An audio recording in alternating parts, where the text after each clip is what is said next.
Well, I think we're going to go ahead and start now. If everyone can just mute yourselves if you're not already muted. I want to thank you, everyone who is joining this meeting today. We're so happy that you're here and participating in this kind of unusual format today. We're pretty excited about just taking a step back and taking a deep breath. So everyone just take a deep breath right now. And don't forget to exhale.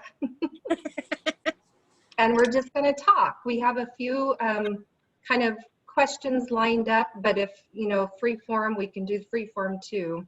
So I'm going to share my screen and go through this presentation. So welcome to Loving Them Forward July board meeting.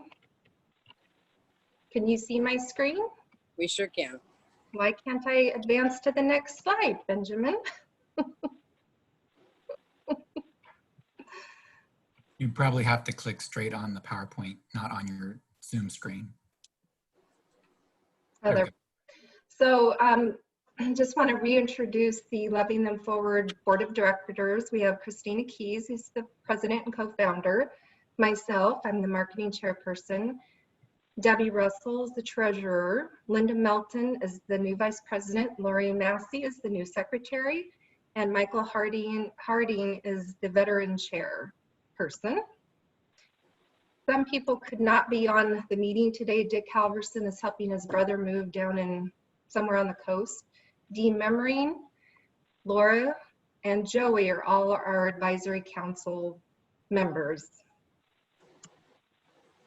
So who wants to read the Loving Them Forward mission statement? Benjamin? Loving Them Forward is a community of people that have been taking care of family members and seniors through life transitions personally and professionally. We are committed to improving the well-being of caregivers in our community by providing free support, education, and resources while they care for seniors and loved ones. Family caregivers and seniors don't have to do it all alone. Thank you, Benjamin. I wanted to call you out to read that for one specific reason. Benjamin just won the Senior Hero Award for the Senior Champion of the Year. We're so proud of him, yes. We have two other members. Dick Halverson won the Pat Gelato Award, and also Christina Keys won Caregiver of the Year. So we're very proud of all of you guys. Good job. We co-partner with Senior Heroes Awards because our mission really does align with each other, and it's pretty exciting. So just wanted to give you guys a shout out. So Christina, go ahead and give us your opening comment. All right. Hi, everybody. So my name is Christina Keys, and I am one of the founders and the president of Loving Them Forward. And this meeting, we decided to just take a step back, like Debbie mentioned, and talk for a minute, see how people are doing things differently. Some of the things that have come up for caregivers and seniors, and for the caregivers and seniors that we take care of in the community. And we're really excited you guys joined us today. We're going to be talking about some other things like the Take a Seat campaign that's coming up. And we're just really looking forward to hearing from you guys today, sharing for a couple minutes on what's been going on. We're so grateful that you're here at the meeting today. Thank you, Christina. So this is the agenda. We're just gonna, well, we already went through the mission statement, overview. I'm just gonna advance to the next. So one of the first questions we just wanted to open it up to is, what resources have you used or referred seniors and family caregivers to in your businesses? You know, maybe Lynn, you have some ideas with Hope, and Christina and Amanda from First Choice.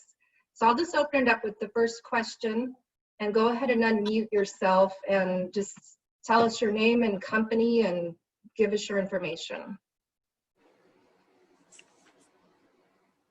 And you can use the chat box as well. I have Christina monitoring my chat box. So we're just doing introductions right now, Debbie, or we're doing the chatting? Just yeah, chat, and when you do speak, just tell us who you are, where you're from, and then share that information on the first question. Okay.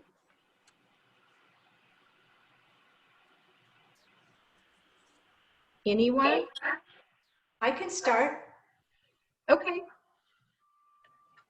So one thing I noticed with this pandemic is many seniors are isolated due to the pandemic, and the technology that connects seniors to the outside world helps prevent social isolation and loneliness. And Dr. Hiroko Dodge he's a professor at the Neurology of Oregon Health and Science University, is leading a full clinical trial looking at how video chatting impacts cognition among older adults. This project is called iConnect. And it started in 2018, but has grown in relevance due to the pandemic. Researchers have 30-minute video calls with participants 2 to 4 times weekly, depending on the dosage. Participants are given a specific prompt, such as the topic of transportation and a photo of an old car. Then the researcher guides the conversation to simulate memory and the brain's executive function. In contrast, the control group has 10-minute weekly phone conversations with researchers. This is something I've been following. I used to work at OHSU, and they do some amazing research. And so I thought that that was pretty interesting, that some of the studies that they're doing to try to help seniors through technology. Do you have a website that you could put in the chat box so that people at the end of the meeting, you can actually save the chat for this meeting? Sure. And by the way, this is Debbie Russell, our treasurer for Loving Them Forward. How about Lynn? Thanks, Debbie. How about Lynn Crawford? I'd love to hear how things are different with Hope. Well, the changes with Hope are that we have totally gone to the Zoom platform for all of our support groups. And initially there was a little bit of challenge for the folks that participate because some of them are not very tech savvy. But what we have found is that our groups are gradually getting back up to speed where they have the same numbers or more than people were attending before. We actually have had people from as far away as Canada participate simply because it's on Zoom. So that's an advantage. We also have started one more new group, which is at Stonebridge, the Brookdale facility by Vancouver Mall. If you're talking about resources that we use or refer, we refer to the Agency on Aging and Disabilities.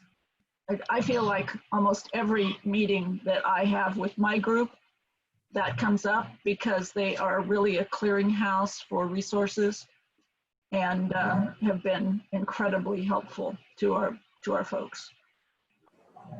Yeah, thank you for that, Lynn. Thank you very much. I know this landscape is so different from all of us, and I think if we can all just look at the positive side, that as you mentioned, someone from Canada was on your Zoom meeting that otherwise wouldn't have participated. So we have to kind of look at the bright side. And I know, Benjamin, I don't know if you want to speak a few minutes or if you have something you can share. You gave us a ton of resources on the last SSN meeting last Friday about different technology resources. Yeah, that's been keeping me busy. Obviously, we at our own company are trying to figure out how to embed tools into daily life so that it makes it easier for families to visit when we still can't have on-site visitors other than through windows and gates. And so, yeah, I'll put in the chat box a link to a blog article I did where I listed out 25 new technologies that some people may not know about. I tell you, the one that's most popular that's just rolled out in the United States is from the UK. And no, I'm sorry, it's from France. It's from France, and they're just rolling it out in the US. It's called Familio. And it's really a neat tool, and it will work for someone who's at home or someone who's living in a retirement center. Basically, the families all over the country, the grandkids live here, grandma lives there, and they post pictures and text messages to grandma. And once a week, grandma gets a 12-page newsletter with all the pictures and all the messages printed color in this newsletter that gets mailed to grandma. And it's like Wow. $6 a week, $6 a week, right? That's awesome. It's just so cool. So anyway, yeah, I'll put that in the chat. Yeah, that would be great. I think just anything we can do to help each other out with clients we're working with or family members, professional caregivers, personal caregivers, anything like that's great. And by the way, last Sunday, there was an awesome article in the newspaper in the Columbian that Benjamin, you featured. They kind of featured you in some of those technologies that you've been working on. So thank you for that. Anyone else have any other information on the first question, or should we go to the second one? Well, I'd like to say something, Debbie. Amanda? I'm going to piggyback on the hope because I facilitate on Mondays, and like Lynn says, it's getting better. I think we need to take extra patience and care, encouraging seniors or family members that aren't comfortable with Zoom to get on it. So every week I send out a reminder email with all the information, and call me if you need help, because people are still hesitant because it's not their norm. But I think just constantly reminding ourselves, let's be patient and encourage, because this is here to stay. And so I'm getting a little bit more attendance. But also to the first question, in my role as a marketer for, Christina as my advisor, we are getting more people needing you for a referral, like in-home care, because they're not ready to go to a community. So we're grateful to have partnerships with you and other good in-home cares, so we can, trust and rely on them until they're ready to move to a community. So that's probably been a pretty big change lately. Wouldn't you agree, Christina? Yep, for sure. This is Christina with First Choice Advisory Services, and we have had quite a few people looking at trying to stay home as long as possible. So we are grateful to be able to refer to good in-home supports. I think from my perspective as a referral agent, in talking with families that are calling, that are worrying or saying things like, well, I want to make a move, but I have to wait for this to be over. And just really trying carefully to let them know that what we're living in now isn't going away, and there isn't going to be a good time. So, for people that are independent, and when they have that option to make a choice, they're more hesitant to move into independent living. But people that have to make that choice, I'm really holding close, asking them to trust me based on what they're sharing, that we have partners in the community that I can give them resources for, housing, but also setting them up with somebody to help them moving or organizing their things, downsizing, that kind of deal. Again, always talking about power of attorney or legally, how to keep everybody safe and above board. All of our normal kinds of referring out, but a lot of referring to the Hope Dementia Support Group and ADSWA as well. Like Lynn was saying, there's just that we're reaching out to them and trying to, coordinate services. So we're very Does Hope I'm sorry. Yeah, go ahead, Christina. Does Hope have like a one-page sheet or something that lists all the Zoom meetings and all the times and call-in numbers that we could post on the Loving Them Forward page? Because a lot of people have been calling, and I've been through the Loving Them Forward line, and I've been referring them to the Hope website for that list. But if we had something that I could post on the Loving Them Forward page with all the different meetings that are listed with just the Zoom information, that'd be great. Yeah, I'll send it to you now. Okay. It doesn't indicate that it's Zoom, but what we don't just hand out the links.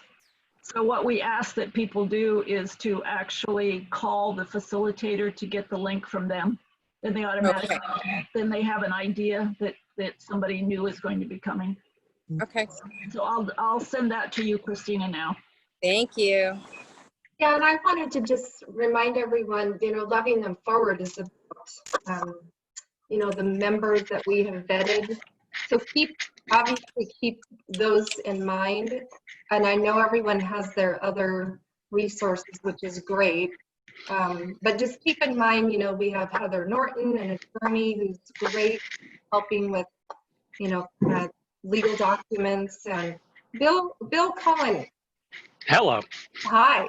I was wondering, what resources have you referred to seniors and family caregivers, because you work pretty closely with that group of people? Well, I'd say mostly in general. I can't say anything specific recently, other than hitting Joey with about 19 pies in the face. I think that'd be the best. But the biggest thing since this all hit in the last 4 months, I wish I could say I had the forethought to start a Facebook group. I wish I could say that, but I didn't.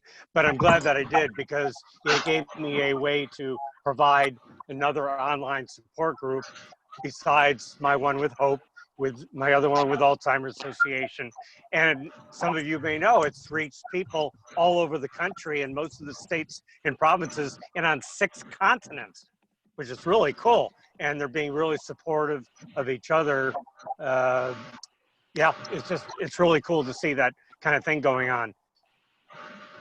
Great. That's the main thing. We may not be able to meet in person, but we can do so much virtually now.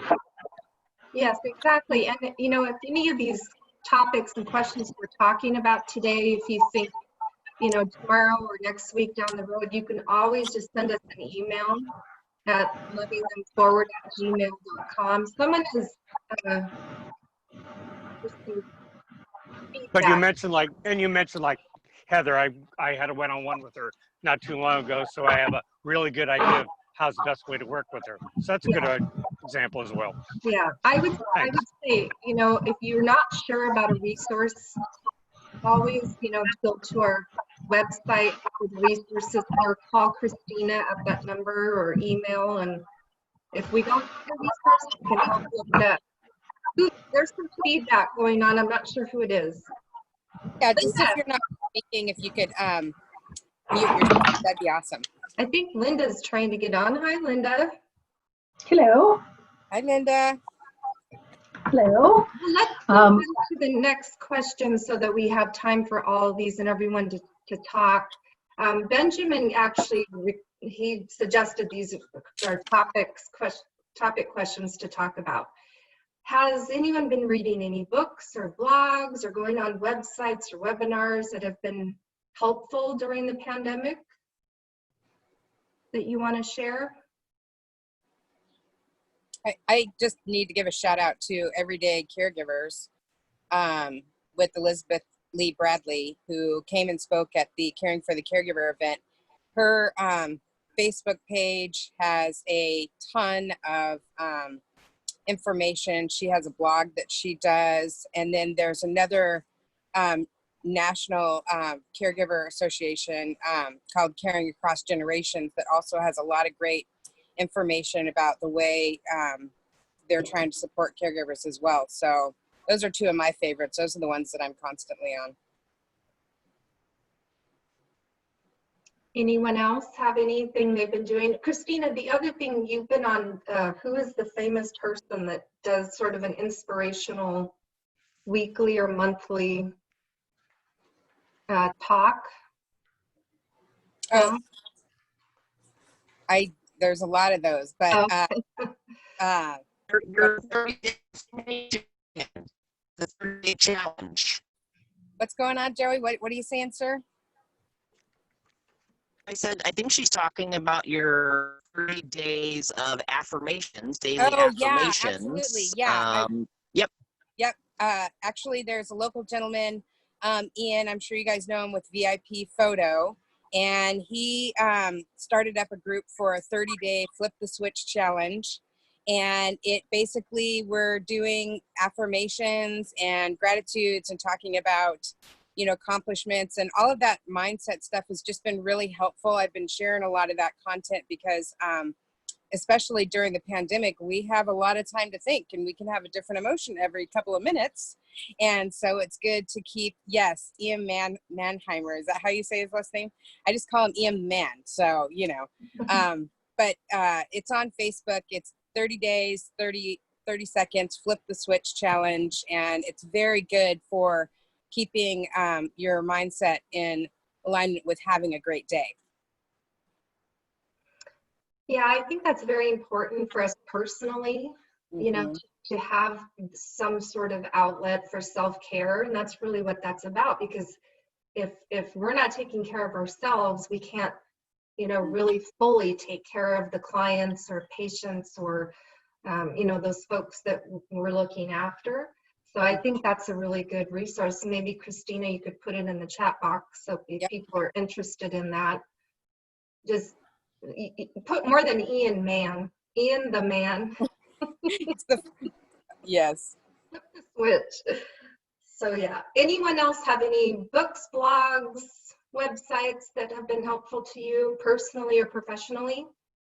The Alzheimer's Foundation of America has some really excellent webinars. Yesterday, there was one related to racial disparity in the care of people with dementia. And it's probably one of the best educations that I have attended in a while. So, and they will have others. The Center to Advance Palliative Care has really embraced dementia, and they have had very specific stuff related to COVID-19. So that's worthwhile looking at as well. And then the Alzheimer's Association has a fair amount of discussion related to caring for people with dementia during COVID-19. So Okay. specific dementia stuff, but So is the website just Alzheimer's Foundation of America, or? yes, I'll put it in the chat. Thank you. That would be great. How about, this is question number 3 is kind of what we've been talking about. Have you attended any events, virtual, probably not personal, or webinars that you found helpful other than what we just spoke about? Joey, have you done anything? I didn't think it sounds like that. You didn't think I would sound like what? Oh, I didn't mean it for me to sound like that. Have you done anything? Oh, all good. No, I was going to say we actually, and some of you actually know who she is, but Terry Brandley. Oh, yeah. So she sits on the Hope Board, and of course she has her long-term care education and she also dementia-friendly business training. And our team actually just went through the dementia-friendly training with Terry last Friday. And so it's basically 3 components. And so the first couple hours was a PowerPoint presentation, learning about dementia and safety and the safety and things to watch for in the environment. And then the final piece will be when we all get to do the 12-minute simulation. She has this really cool equipment at her office out in Camas. So all of us in the month of August will go through this 12-minute simulation training. And once we complete that, we will actually be considered a dementia-friendly business in Vancouver. And so we'll get this really cool sticker. And then that will also let people know that our staff have been, trained and that we are dementia friendly, and we're certainly looking at making more improvements actually to our office, especially considering everything in our office is bright white, especially when you try to go to the bathroom. So, trying to do things like put up the large colored stickers so people recognize where they're going, and, just some of the things that she really taught us about. Obviously, we've all had a lot of years of experience with training, but I think Terry is a great instructor, and I know she's looking for more businesses that are interested in going through the training and also looking to be considered a dementia-friendly business in Clark County. So, and part of that, and Lynn, you might have to help me a little bit, but part of that is through, she's a huge supporter of the Dementia Friends, I believe is what it's called. So Dementia Friends is out of the UK, and currently the University of Washington is looking at working with several counties in the state of Washington to develop dementia-friendly communities. And Terry is going to be an instructor for them. She's also an instructor for DSHS, teaching caregivers related to caring for people with dementia. So Mhm. she's an active lady, and we She, are lucky to have her. yes, we are. But we're definitely looking to get more involved with the dementia friends, and she started a collaboration and a group to start working with city council, and again working towards making our area and Washington more dementia friendly, which of course is exciting, and especially with everything that all of us do. um, it was very interesting, and I'm happy that we were able to, as a team, go through that training. So Joey, is there a cost for that training, and how do you sign up for it? How would a business sign up for it? yeah, so I can actually send you guys the details to get in touch with her, the dementia friendly business, or the dementia training. There's a website, and that'll have all of her contact information. And it's my understanding that it is $1,000 to go through the training, to go through the certification process, and then you also get put on a local registry. So far, because it's fairly new for her, there's a dental office that is the dementia-friendly business, and then we, I guess, technically would be then considered the second dementia-friendly business. So starting a registry of that, and yeah, so I can certainly put in the chat window or just email it to you, and you can email it out, all of the contact information for her. Yeah, either way, if you have a second to put it in chat. Yep. While you're enjoying your beautiful outdoor backyard. It's just this little park down the street from, I was at the office and I didn't want to sit in the office. I thought, well, I'll just go to this little park by the office. So It's such a nice day for it. But so, anyway, that's what I got. Okay, thank you very much, Christina. Have you noticed anyone chatting? Because I can't see the chat box. Anyone saying anything? Everybody's putting in their information for what we've been talking about. We've got the information from Hope. We've got the information for the Alzheimer's Association, the iConnect project, which Benjamin shared about, which I love. Center for Advanced Palliative Care, all kinds of stuff in there. Okay. So does Jean Ann want to talk? Is she on here from Human Services Council? Maybe a little bit about like anything that they're seeing or doing. Is she still on the call? No? I don't see her. What about Andy? What's going on with real estate, Andy? Yeah, that's actually the next question, is we can kind of parlay that into how has your business changed?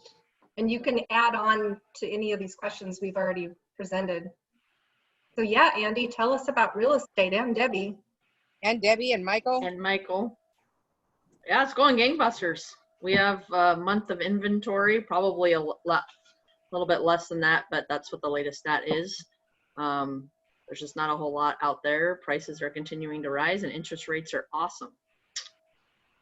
That's a very professional sum up of the market right now.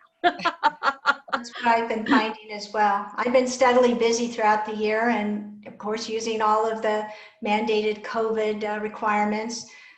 Most buyers have either delayed or stopped altogether their house search, but the ones that are out there are taking advantage of the low interest rates. However, there is low inventory. We have historically low interest rates. A lot of sellers are requiring that the buyers be pre-qualified before they show their homes. So honestly, I'm finding it more efficient now. You know, instead of having open houses where we have a lot of looky-loos coming through, most of the sellers are requiring pre-approved buyers come through. And I know the listings that I've had have sold very quickly. Buyers, they don't want to look at like 100 homes, you know, it's usually like 1 or even up to 5 that they want to look at, and one of those works for them. So for me, it's been more efficient. Thank you, Debbie. Hey, you know who is Michael on the phone? Michael, you on the call? Yes, I am. I was going to ask, what are some of the changes that are going on with some of the veterans associations that you're with? How's that going with with them? Is there any changes that you've seen? Any differences, especially Yeah, with not being able to connect in person? How's that affecting some of the veterans in our community? well, the thing that's most distressing that's going on is the lack of opportunities for volunteers to step in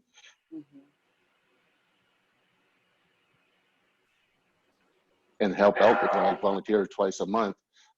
There's been no opportunities whatsoever to volunteer because they don't have any volunteers there.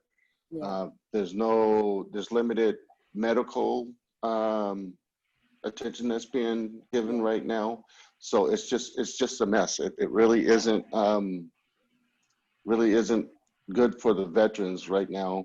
And it's rather sad because a lot of them are isolated because they suffer from PTSD of some sort. And then you're at this isolation where they can't get together with their comrades and people that have shared experiences with them. And so it just makes it even more difficult for them to really cope with this situation that we're facing. Is there any suggestions that you have how ourselves or people in the community can help? Can you share this with us or put them in the chat? Well, there's really not a lot that can be done until we get into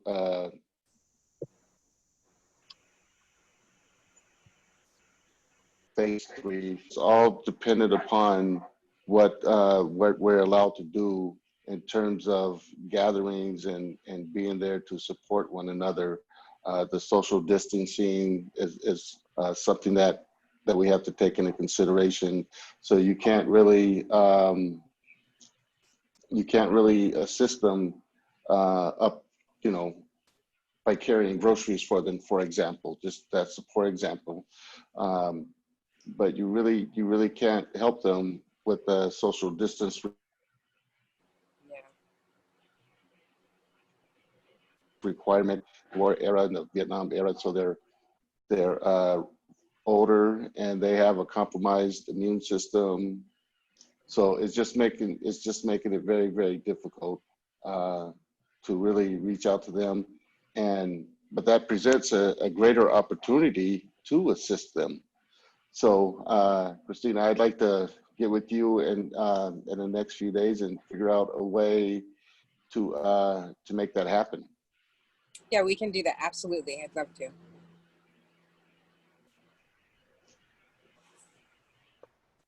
Did anybody else want to share on some of the things that they're seeing in the community, some of the changes? We have a few more minutes before we move on and wrap it up. Well, if I can add one thing. Yes, you can. There's a lot of need for senior citizens to receive assistance with slight modifications. I had a gentleman reach out to me and he's looking to have a ramp built. But there's no one that can build it because of the restrictions. Well, let me rephrase that. People are reluctant to go out and offer volunteer their time and services and skills to build a ramp because of the COVID situation, because they don't want to expose others, and it's just a terrible mess. So there's a need for volunteers, and just I can't emphasize it enough that it's really been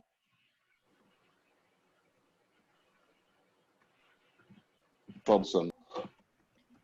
Michael, for the ramps and stuff, is that something that they would contact you or Living with Dignity program to volunteer their time or donate funds for that? They could contact me.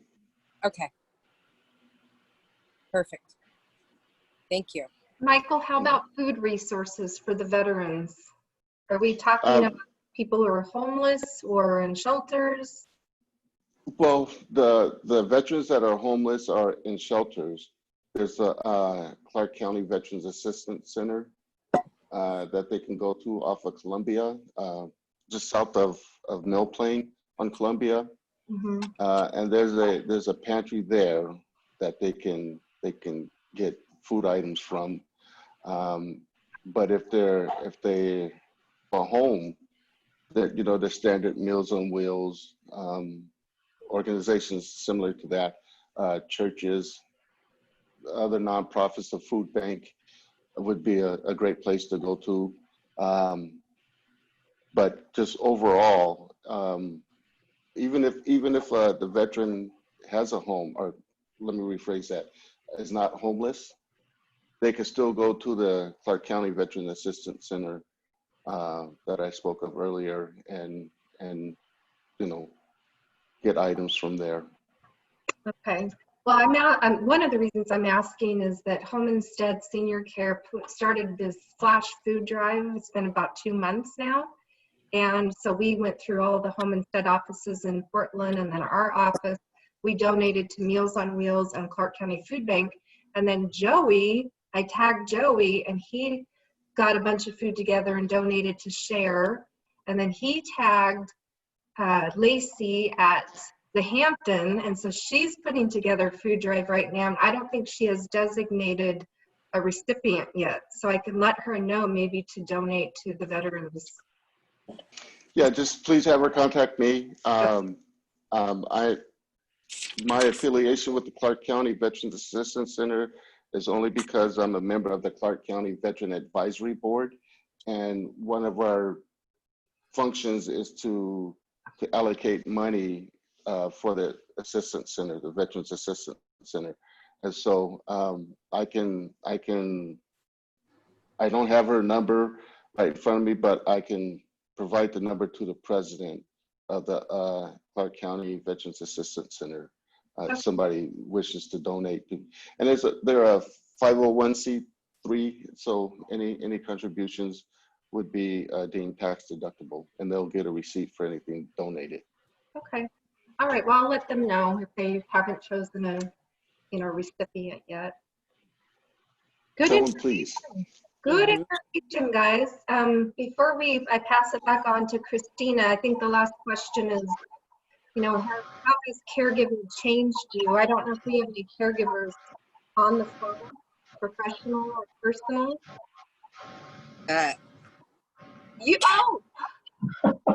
That's right. I'm just saying, I might be a caregiver. I'll just Would you like to share something? I do. Actually, caregiving has changed a lot for me. Some of the help that we have, we've had to limit some of the help that we've had, and then when we've lost caregivers, it's been a challenge to replace some of the caregivers because we're afraid to bring people in. Another challenge has been even just buying supplies. When you go to the store, they limit the amount of gloves or the amount of disinfectant wipes you can get. And so it makes it challenging because as a caregiver, we're not going out that much just because we're trying to protect the person that we're caring for. So for us to make multiple trips, it makes it a little difficult. And, like today, I've got to take my mom to she's got to go to the hospital after this for something that she's sick for. And, we have to use ambulance to bring her because we have to surpass the waiting room because we can't have her sit there because she's got such a compromised immune system. So, and there's a lot of things that we have had to, try to take care of at home ourselves because we're afraid to take her to the doctors and have her sit in that waiting room or have her see those people. And we're having to do a lot of virtual appointments as well. And so, yeah, it's been really difficult. And I think one of the things that I've learned, my mission is a lot of these stores have designated senior hours, and they don't have designated senior and caregiver hours. And the seniors that are healthy that can go out and do the shopping, that's great. But what about the caregivers who are taking care of the weak seniors at home? So I feel like my mission is to call every store corporation and say, hey, can you say senior and family caregiver designated hours? Because I think that's really important for us to not be turned away at the door when when it's seniors only hours. I mean, I know I'm 51, not a senior yet, but I do care for a senior. So I think it's really made me, not only as a caregiver, but as somebody who is part of Loving Them Forward, realize the gaps that we have for caregivers when something like that happens, how important it is for their voice to be heard, for them to be seen, for them to have some of the access they need, and the family unit as a whole to be recognized, because we're having to do so much differently so we can protect the senior at home. So that's my 2 cents on being a caregiver during a pandemic. Well, can I add something? Yep. My wife and I, we go shopping for my in-laws, my mother and father-in-law. They're in their 70s. My mother-in-law is a breast cancer survivor. She had to go chemotherapy, the mastectomy. Please forgive me if I mispronounced that. So her compromised system, or her immune system, is extremely compromised.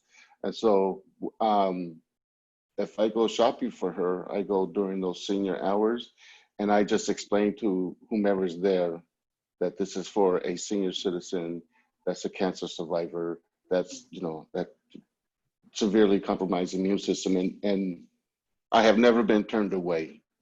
So, and I present a list of items, and I like, these are the things that I'm picking up for my mother-in-law and father-in-law. So, would it be okay if I come in right now?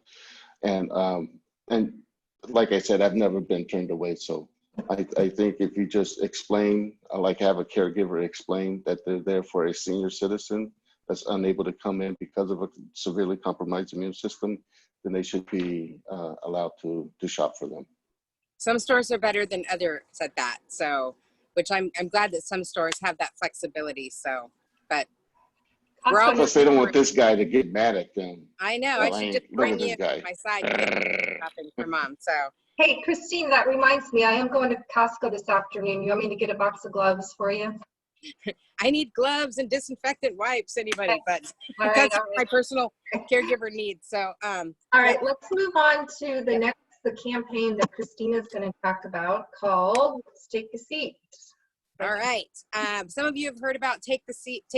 Some of you have not. Take a Seat is our next fundraising campaign coming up, but really it's not just about fundraising. It's about highlighting the different caregivers in our community, the different stories they have. I think sometimes caregivers, they say like, well, my story isn't as intense as this caregiver's, or as I don't do as much as this, but I want them to realize, I want them to feel that camaraderie in, whether you're taking care of somebody who's far away or whether you're taking care of somebody part-time or full-time, there's still those emotions that go along with worrying about that senior and, questioning what we do and all that fun stuff. So I really want the local caregivers to have a place to tell their story. There's so many times that every single day they're telling the story about the senior they care for, and all the caregivers in the community gets that. They get what happens for the senior, but I think it's really important for the caregivers to feel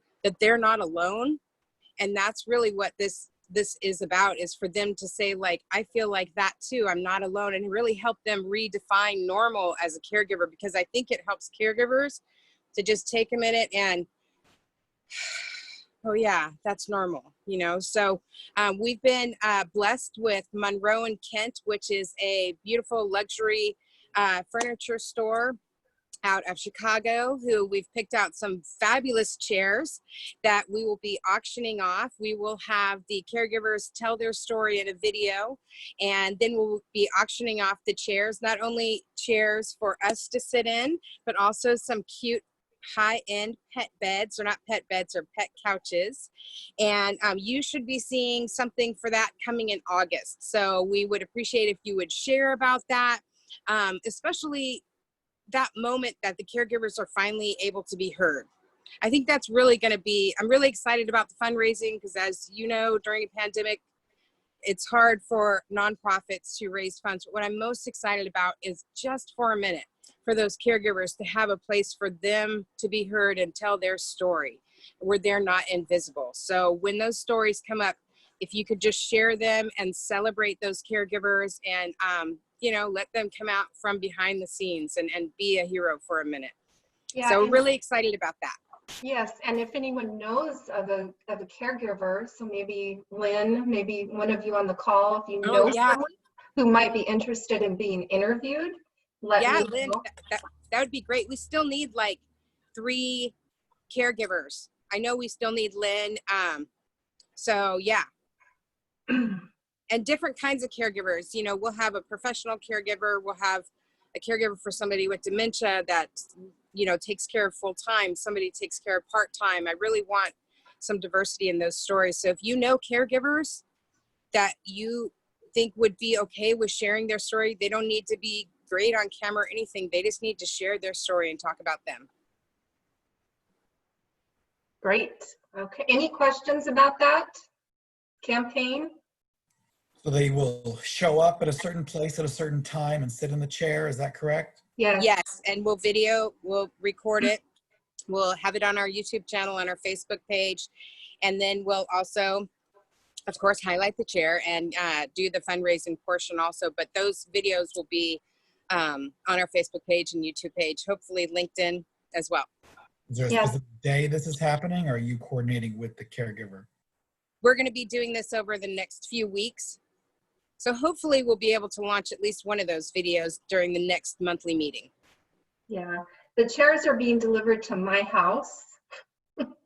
And the videos are just going to be just on my iPhone, and just, you know, just the caregiver and myself. So there'll be social distancing. Yeah. Hopefully they'll feel safe and tell their story. So Unfortunately, with the pandemic, we do have to practice the social distancing and make sure everything's safe. So we have to have a very limited number of people in that space. So it's basically going to be me, Debbie, and the caregiver 6 feet apart. yes, just like we're doing on our Senior Heroes Awards Yes. celebrations. The Blue Crew is like this far apart. I love the Blue Crew. Benjamin, we look forward to seeing you Friday at 1 o'clock for your award. It's going to be a lot of fun. Mm-hmm. All right, what is next? I guess that's about it, unless anybody has any other follow-up information or questions. I just wanted to make sure that you guys, if you could please share the Facebook page.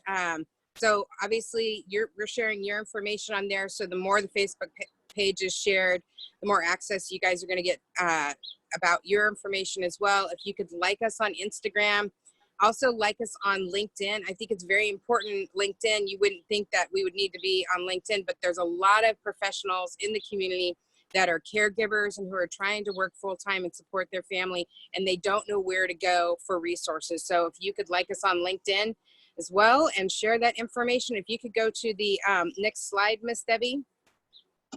I want to really give a shout out here to all of our sponsors, all of our members, and all of our supporters in the community. This is just a few of them, you know, like 2 Men in a Truck, Hope Dementia, CDM, Bill Cohen, Andy Costello. There's so many, Elfin Services, Home Instead, Caring Closet, just there's Senior Heroes Awards, Hope Dementia Group, the Tom Lipinski team, so many of them. I just want to say thank you for standing side by side with us as we grow and we help the caregivers and the seniors in our community. So thank you. Linda Melton, you came in a little late. I wondered if you wanted to share anything. What are you doing for in your retirement life? Well, I'm selling my house. My father-in-law is in hospital, so I'm in charge of his post-acute care. So that's like full-time. The other thing, I want to send a shout out to Home Instead for the Best of Clark County in-home care. So congratulations to you and your team. Good job. Thank you. We're very proud of that. Very good. Well, Benjamin, can you help remind everyone where they can save the chat on their screen at the bottom? Why don't I just save it and send it to you? You can send it to the team. How's that? Okay, that's good. I know there was a way if you hit on chat and hit the 3 buttons, but I never know how to do it right. I'm lucky I got through this meeting. I do want to say one thing too. If you guys are, if you don't remember, I know a lot of us know each other's phone numbers right off the bat, and you're looking for resources, you can always log on to the Loving Them Forward website. under resources. Most of you are listed under there as a resource. Most of you have hot links to your website as well. So that makes it really, really easy for them to find other resources, maybe that you guys haven't even talked about during that call. So definitely, if you're looking for some resources or giving out resources that you don't know the phone numbers, they're right there on Loving Them Forward. So. Okay, well, everyone, thanks for attending and thanks for taking a big, deep breath with us and just talking. This has been a very great meeting in my opinion, and we appreciate your attendance. Have a great day, you guys. Thank you. Bye. Bye, everybody. Bye. Bye.